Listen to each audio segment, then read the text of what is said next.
Welcome to The Wrong Cat Died, the podcast breakdown of the catastrophe. We met our dad cat in episode 1. Next up is our cat mom, Jennyanydots. Cue the intro music. There's a cat over here. There's a cat over there. And the wrong one died. And the wrong one died.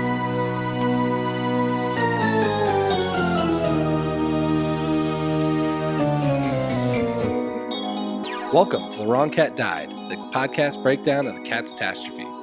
Let's talk about our motherly figure, Jennyanydots. Just like all these crazy cats, I'm going to get super tired of saying Jennyanydots, so from here on out, we're calling her Jenny.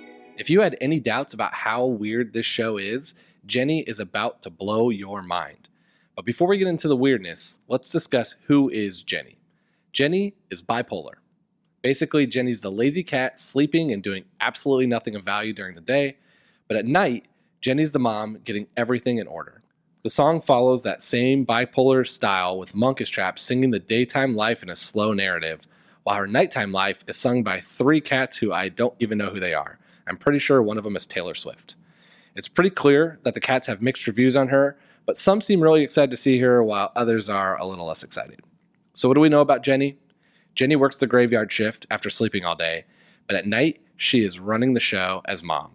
She's teaching mice crocheting and tatting. I don't know what tatting is. I don't know if anyone knows what tatting is. I initially thought that she was teaching mice how to ink prison tattoos on cats, but I can't imagine that's what Andrew Lloyd Webber actually had in mind. I have to assume it's something like knitting. I don't know, but the visual of Jennyanydots teaching mice how to ink teardrops under Rum Tug Tugger's eye is a visual I really want to have. We get a costume change mid-song where Jenny goes from the crazy-looking grandma in a monster fur coat at the mall doing a mall walking routine, to a slightly inappropriately dressed mom in a skimpy outfit at a PTA meeting. Either way, after she teaches the mice and gets into that skimpy outfit, we learn she also teaches cockroaches. She claims that they just need employment to prevent from destroyment. This is one of the few times the song actually rhymes, so I'm going to ignore the idea of finding cockroaches jobs. The song culminates with this monster tap dance number with Jenny and all the cockroaches. It's a monster tap dance number for 2 reasons. It's extremely well done, so it's a monster, but it's also a monster because it has human-sized cockroaches. If you're a New Yorker like me, you're probably terrified of them, and it's one of your biggest fears. Seeing human-sized cockroaches is one of the many things in this play that will haunt your nightmares.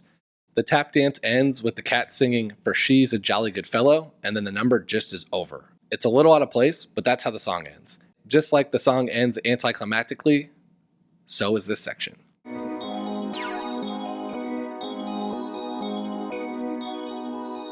Let's dig into how Jennyanydots' song differs from the poem in the book.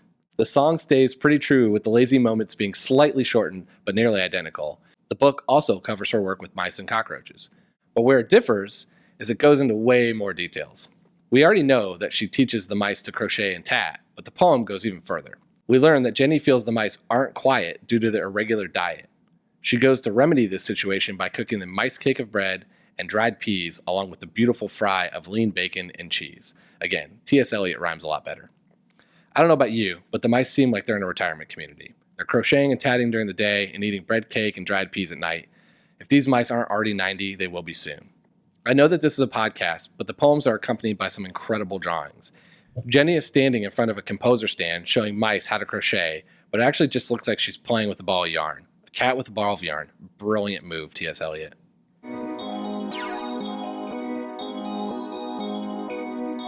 Let's dig into some real and fictional characters of Jennyanydots.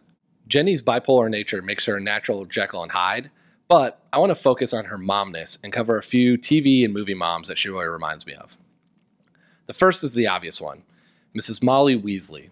She's a redheaded mom who takes pride in cooking food for everyone that comes around. She also keeps the entire Weasley family in order, teaching all of her children. She wears some beat-up clothes, which feels very similar to the intro coat that Jenny starts in. Plus, I can definitely picture her being super lazy when she becomes an empty nester, so she has a little Jennyanydots during the day in her future. If Molly Weasley was the pre-costume change Jenny, then Peggy Bundy from Married with Children is definitely the post-costume change. She is constantly in slightly inappropriate outfits. Peggy is notorious for being super lazy and epitomizes everything of Jenny's daytime life. She spends most of her day sitting on the couch watching soap operas just like Jenny sleeps all day. Plus, I remember Peggy had a weird ability to play the accordion, which feels a little out of place, just like when Jenny busts out a full tap dance number out of nowhere with cockroaches. Shifting gears a little bit, let's go to a classic TV mom who has some Jenny tendencies. What about June Cleaver from Leave It to Beaver? She definitely gives off some Jenny vibes. She has a bunch of hobbies like needle pointing and cake decorating, which definitely feels like crocheting and tatting. And the Beaver house is also filled mostly with British furnishings, which makes sense since the original Jenny production is from the UK. And my last TV mom, and one of my favorite TV moms of all time, it's a little bit of a stretch for Jenny, but stick with me, is Jill Taylor from Home Improvement. Jill is the saving grace for that family, keeping everything in order by teaching the three sons to be actual functioning human adults with their insane father.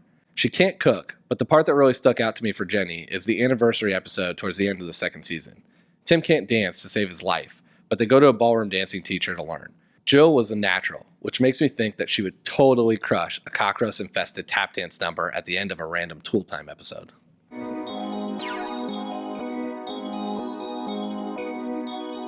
Welcome to the Internet Rumor Mill.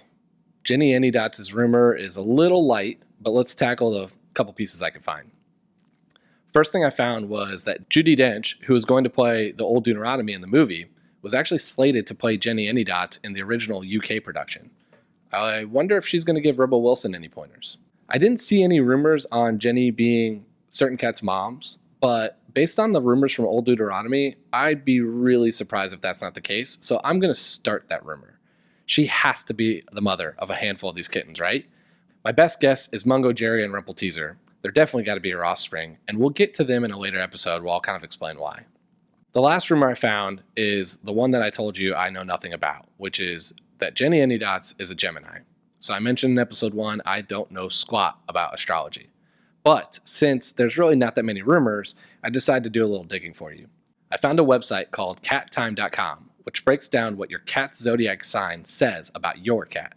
Let me summarize what it says about a Gemini cat. Gemini cats are chatty and charming creatures. They tend to win the affections of whoever's leg they rub against. Geminis are known as twins, so your cat might have some duality in its temperament. They can be joyful and manic and playful one minute, and then sullen and cranky the next. Despite a sometimes hard-to-handle personality, the magnetism of Gemini cats makes them so hard to resist. Holy shit. That site that is matching the cats, the musical characters, to the zodiac sign is scary good.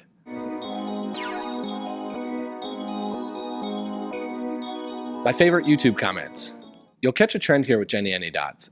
Since she's the mom, even the comments are pretty wholesome. But here are my favorites.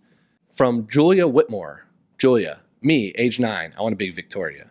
Me, age 16, I would settle for Demeter. Me, 23, turns out I'm Jennyanydots. Hey, things could be worse, Julia. Live that mom life. From Lottie D. Cracker. Lottie D. Cracker says, I remember seeing this live. It felt like an acid trip. From White Trash. Great name. White Trash says, what kind of weird psychotic human beings actually act in these places? Good question, and hopefully we're going to get some answers to that in a future episode. This one's super dark, but Shade Wild says, I think Jennyanydots is vegetarian, because if she isn't, she would want to eat those mice instead of teaching them. So in summary, why does Jennyanydots have my vote over Grisabella? I know I've harped on this a lot throughout the episode, but anyone who can get 10 cockroaches to tap dance a full number is an impressive human cat. Jenny is the motherly figure keeping the house in order, teaching all the scary creatures how to be productive and hopefully employed members of society. She cooks for the family and holds down the fort at night when everyone else is sleeping. Plus, I really enjoyed the mid-song costume change and feel that impressive feat deserves to be rewarded in some capacity. Overall, Jenny is loved by most of the cats, and the same can't be said for Grisabella. My quick counter-argument, Jenny's song isn't the best in the musical. It's a little bit polarizing between the night and day sections, and it's hard to kind of remember. It doesn't stick. I never got it stuck in my head for the next week. Plus, she has to be dinged a little bit for sleeping all day and providing absolutely no value when the sun goes down. But overall, I'd rate Jenny on a scale of 1 to 9 cat lives. I'm going to give her 3 cats. She'd only get a half a cat if it weren't for the impressive cockroach tap dance. Thanks for listening to episode 2 about Jennyanydots on The Wrong Cat Died, the podcast breakdown of the catastrophe. To follow along, you can subscribe on Apple Podcasts, Spotify, Stitcher, or anywhere else you listen to podcasts. Follow us on Twitter and Instagram @TheWrongCatDied, or check out our website, thewrongcatdied.com.